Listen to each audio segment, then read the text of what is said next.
तो मैंने आपको डिफरेंट टाइप के प्रोटीन्स बता दिए। जितने मैंने अभी आपको 7 प्रोटीन्स बताए हैं ये आपको जरूर याद होना चाहिए। आपको 7 का रोल ही पता होना चाहिए। 7 मैंने कौन कौन बताया? कोलेजन।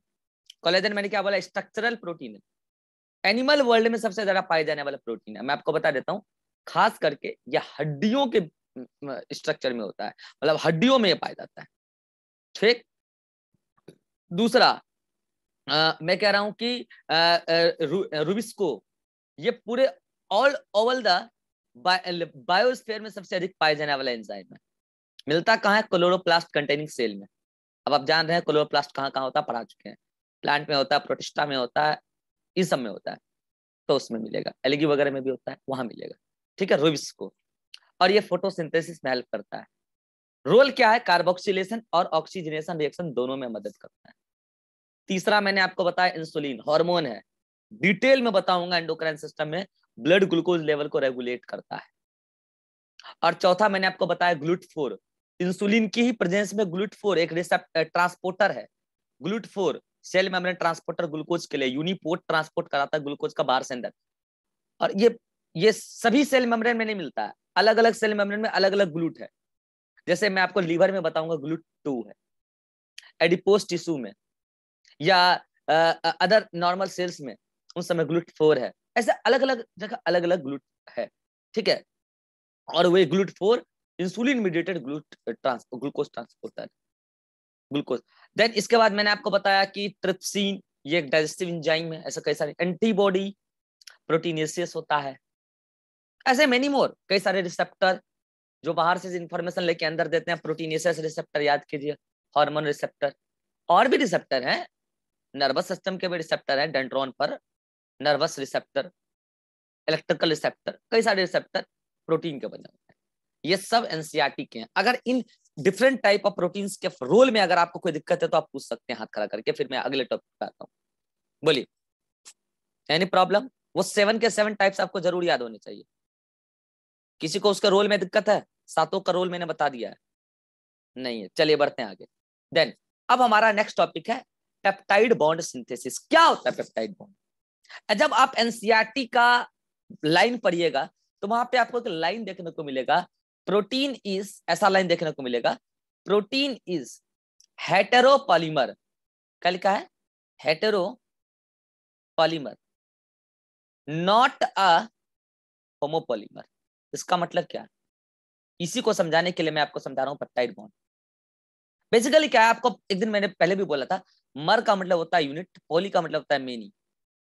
पॉली का मतलब मेनी, मर का मतलब यूनिट। मगर यहां लिखा है हेटेरो और यहां लिखा होमो। अगर सेम टाइप के यूनिट रिपीट होकर पॉलीमर बनाए तो कहलाता है होमोपॉलीमर। अगर डिफरेंट टाइप का यूनिट रिपीट होके पॉलीमर बनाए तो कहलाता है heteropolymer. And protein is heteropolymer not a homopolymer. और कारण क्या है? कारण ये है, अच्छा देखो, इसका मतलब ये नहीं कि होमोपॉलीमर प्रोटीन होता ही नहीं है नेचर। रेयरली होमोपॉलीमर प्रोटीन भी देखने को मिल सकता है जहां पर सेम टाइप के अमीनो एसिड कंबाइंड होके मिले, लेकिन ऐसा रेयर ही आपको देखने को मिले। हाँ, आर्टिफिशियली होमोपॉलीमर प्रोटीन आप बना सकते हैं और बनाते भी हैं लैब में, हम उसकी बात नहीं कर रहे। Protein is naturally heteropolymer. अब ये हेटेरो क्यों बोला मैंने? क्योंकि यहाँ पे जो ये मर मतलब यूनिट है, ये यूनिट बेसिकली अमीनो एसिड है। और आपको पता है कि अमीनो एसिड का आर ग्रुप अलग अलग होता है। 20 प्रकार के अमीनो एसिड प्रोटीनेसेस होते हैं जो प्रोटीन बनाने में भाग लेते हैं, और सभी का आर ग्रुप अलग अलग। और इसीलिए जब अलग अलग आर ग्रुप वाला अमीनो एसिड जुड़ के प्रोटीन का सिंथेसिस करेगा तो जाहिर सी बात है एक पॉलीमर जो बनेगा उसमें डिफरेंट यूनिट होंगे, क्योंकि आर ग्रुप अलग अलग है।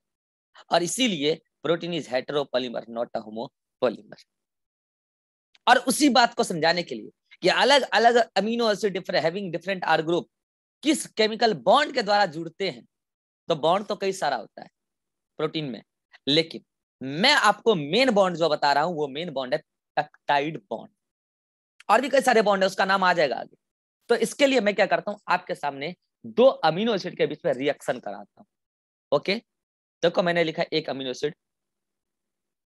कार्बन का 4 वैलेंसी, आपको पता है अमीनो एसिड सब्स्टिट्यूटेड मीथेन। इधर की तरफ मैं लिख रहा हूं कार्बोक्सिलिक ग्रुप, इधर अमीनो ग्रुप, इधर कोई H और इधर कोई R1 बोला मैंने। ऐसा मैंने क्यों लिखा? क्योंकि मुझे रिएक्शन कराना है। Then next amino acid NH2। अच्छा एक काम, इसको मैं थोड़ा अरेंज करके लिखता हूं ताकि आप रिएक्शन समझ पाए। अच्छा लो पहले नॉर्मली लिख देते हैं, तब अरेंज कर देंगे। NH2 C COOH H R2। then again next amino acid NH2 C H R3 COOH। बताओ ये सभी डिफरेंट R ग्रुप की वजह से डिफरेंट डिफरेंट अमीनो एसिड है सेम। मुकेश ये सभी जो मैंने आपके सामने 3 अमीनो एसिड बनाए हैं, ये सेम है या डिफरेंट है? मुकेश माइक ऑन करके आपको आंसर देना है मुकेश। हाँ सेम है सर। है सेम दिख अलग है। क्यों अलग R1 है, R2 है, हाँ R3 है। R1 R2 R3 है तो ये अलग है। नाउ अब मैं थोड़ा इस केमिकल स्ट्रक्चर को ढंग से लिख रहा हूँ। माइक बंद कीजिए। ढंग से लिख रहा हूँ क्योंकि मुझे रिएक्शन कराना है। तो देखो मैं ढंग से लिखने के लिए क्या कर रहा हूँ, अभी देखना। आपको पता हो कि एक्चुअली कार्बोक्सिलिक ग्रुप और अमीन ग्रुप का स्ट्रक्चर कैसे लिखते हैं। ये तो यहाँ पे क्या है O, और ये यहाँ पे क्या है OH, ठीक है। और ये यहाँ पे क्या है H, और यहाँ पे एक क्या है ये, रुको इसको बराबरी में ले आते हैं ताकि ठीक रहेगा। NH2 था ना, एक H इधर है और एक H मान लो कि इधर है, या ऊपर की तरफ या नीचे की तरफ कहीं पे भी दिखा दो, ये एक H है, ठीक है मामला सेट। यहाँ पे भी ऐसा ही है O OH और यहाँ H, यहाँ H, ठीक है साहब। अब क्या होता है कि जब डिफरेंट अमीनो एसिड को रिएक्शन करना होता है पेप्टाइड बॉन्ड बनाने के लिए, तो रिएक्शन का नाम है डिहाइड्रेशन सिंथेसिस। क्या बोला मैंने? डी मतलब हटाना, हाइड्रेशन, हाइड्रेशन मतलब होता है पानी को जोड़ना, लेकिन आगे डी वर्ड लगा, पानी का रिमूवल रिएक्शन कहलाता है डिहाइड्रेशन।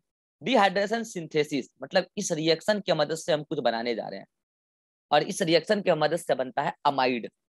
क्या बनता है? अमाइड। आइए आपको दिखाते हैं अमाइड यहाँ कैसे बनता है।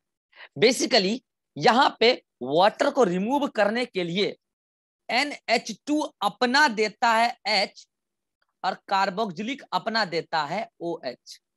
मुझे पता है आप बोलोगे सर एसिड तो H+ देता है और बेस तो H+ एक्सेप्ट करता है, मगर आप तो कह रहे हो कि अमीन यहाँ H+ दे रहा है और कार्बोक्सिलिक ग्रुप अपना OH दे रहा है, OH- दे रहा है, यूं बोलिए। तो सर इससे फाइनली इधर वाटर रिमूव हो जाएगा, ये बात तो समझ में आ गई। तो सर एसिड और बेस का बिहेवियर कहाँ डिसाइड हुआ? अरे मेरे भाई एसिड बेस का बिहेवियर तो अमीनो एसिड का पहले डिसाइड हो गया। आज तो हम एक एसिड और एक बेस का रिएक्शन करा रहे हैं, acid base reaction peptide bond बनाने के लिए, और रिएक्शन का टाइप है डिहाइड्रेशन सिंथेसिस।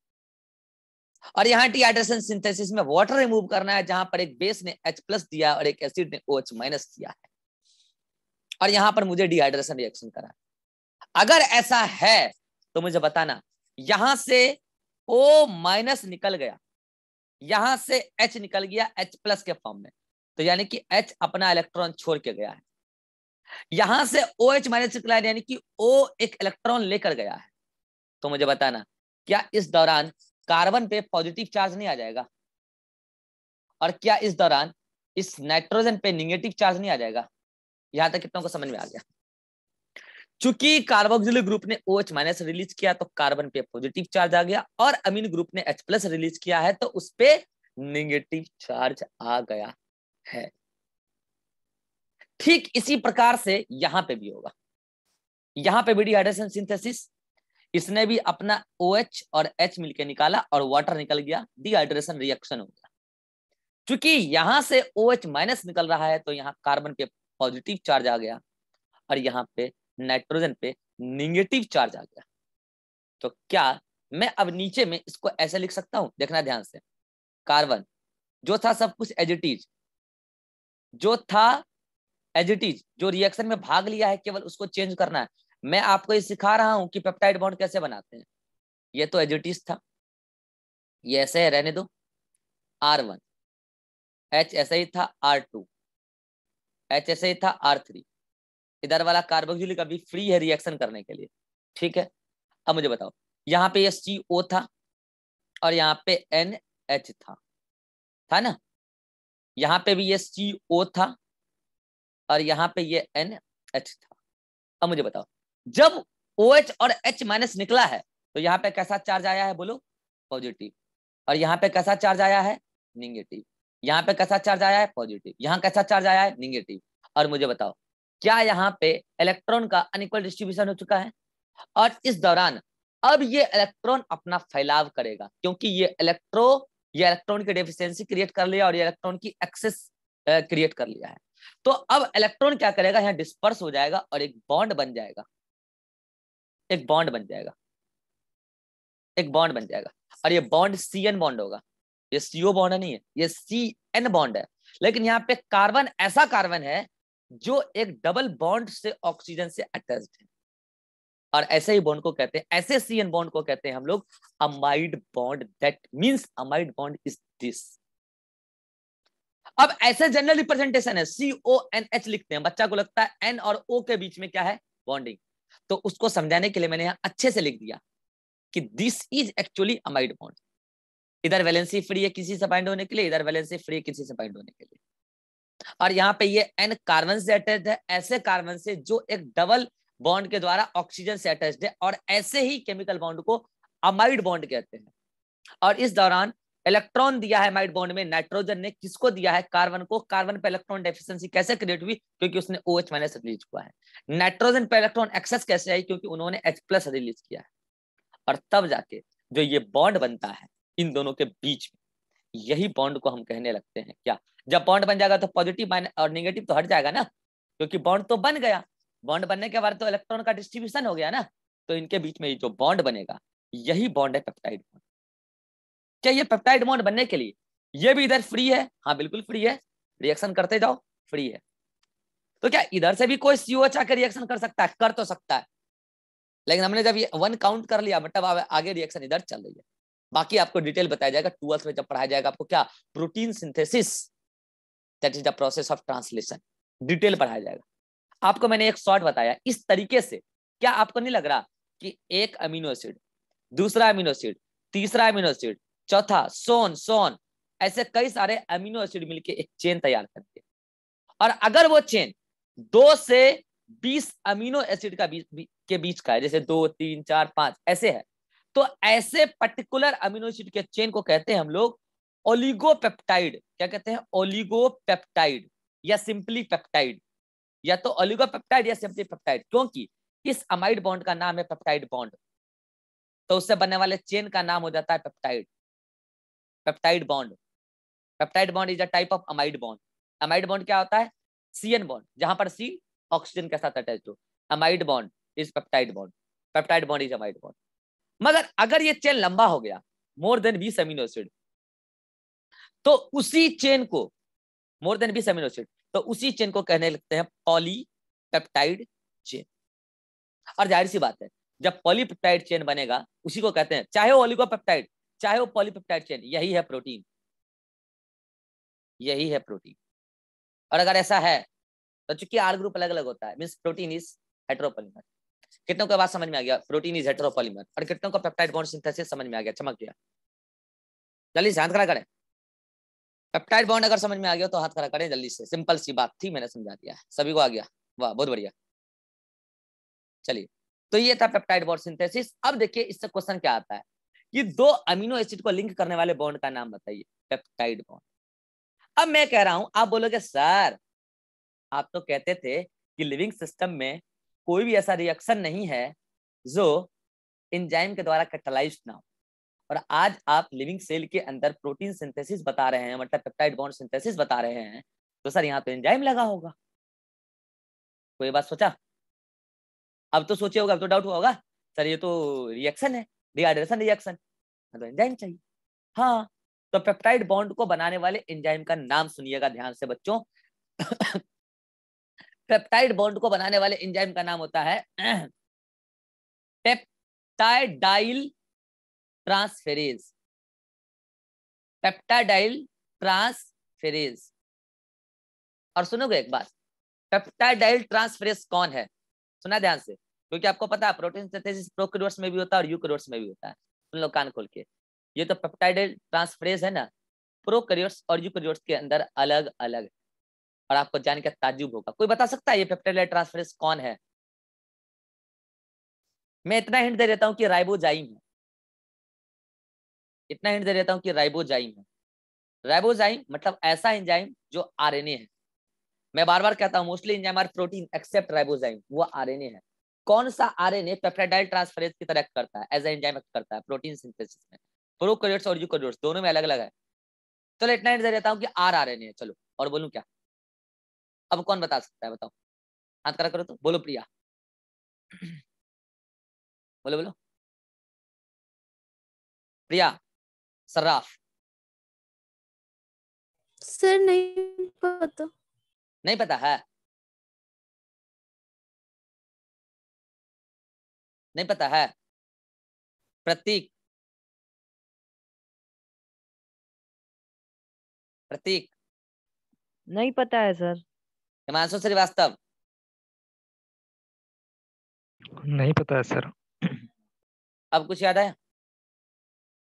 सेल बायोलॉजी का रिवीजन कीजिए।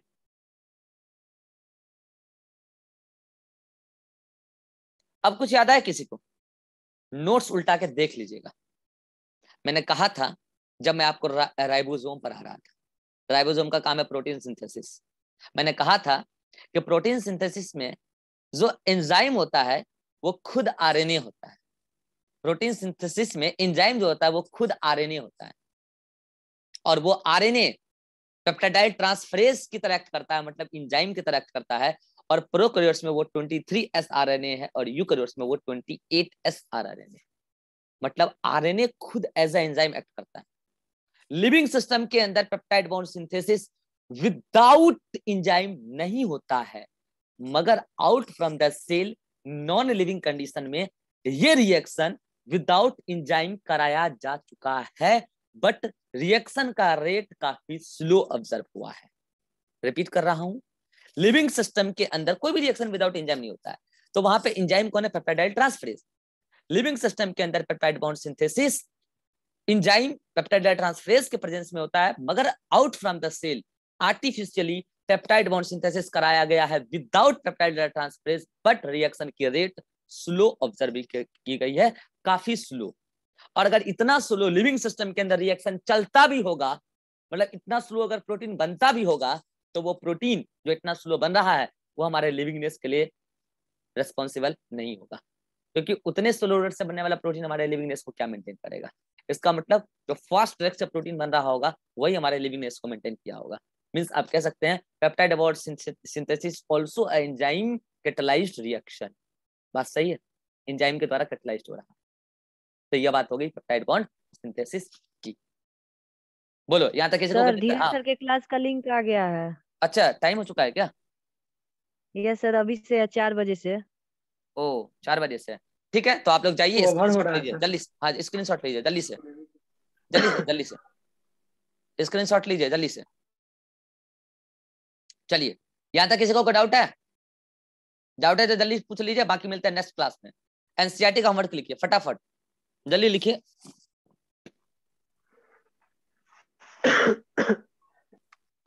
आज आपको पढ़ लेना है एनसीईआरटी पेज नंबर 147, बायोलॉजी का बोल रहा हूँ। सर मेरा 2-3 क्वेश्चन नहीं करा था। क्या हुआ? 32 का पार्ट बी। क्या बोल रहा है? नहीं सुनाई दे रहा है, जोर से बोलिए।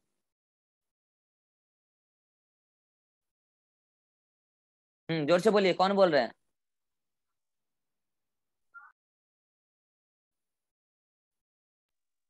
इसमें देख और लीजिए। कुछ है सर? एक मिनट यहीं पे बता दे रहा हूँ, इधर आ जाइए, यहीं पे बता दे रहा हूँ, सुनिए जल्दी से फास्ट। यहाँ पे आज आपको एनसीईआरटी में पढ़ लेना है। यहाँ यहाँ देखिए, यहाँ आपने कभी छोड़ा होगा, अरे यार जल्दी से मिल जाओ भाई। ये यहाँ पे यहाँ पे यहाँ पे यहाँ पे याद करो, एक दिन आपने यहाँ पे ये कंटेंट छोड़ा था, ठीक है। तो आज आपको मैं बता रहा हूँ कहाँ से कहाँ पढ़ लेना है। यहाँ से पढ़ना स्टार्ट करना, यहाँ से मतलब ये पूरा पढ़ लेना। आप सीधा सीधा बात जानो ना कि ये पूरा ही पढ़ लेना, इसके ऊपर से यहाँ तक पढ़ लेना, ठीक है।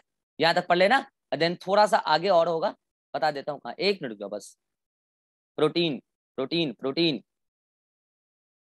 प्रोटीन, स्ट्रक्चर ऑफ प्रोटीन, नहीं इसके आगे आ जाओ। अच्छा इसमें हमारे बॉन्ड का सिंथेसिस ने दिया, कोई नहीं, चलो आओ इस वहां तक पढ़ लेना, फिर मिलते हैं नेक्स्ट क्लास में, ठीक है। नेक्स्ट क्लास में हम स्ट्रक्चर ऑफ प्रोटीन पढ़ेंगे। आइए मिलते हैं नेक्स्ट क्लास में, बाय बाय।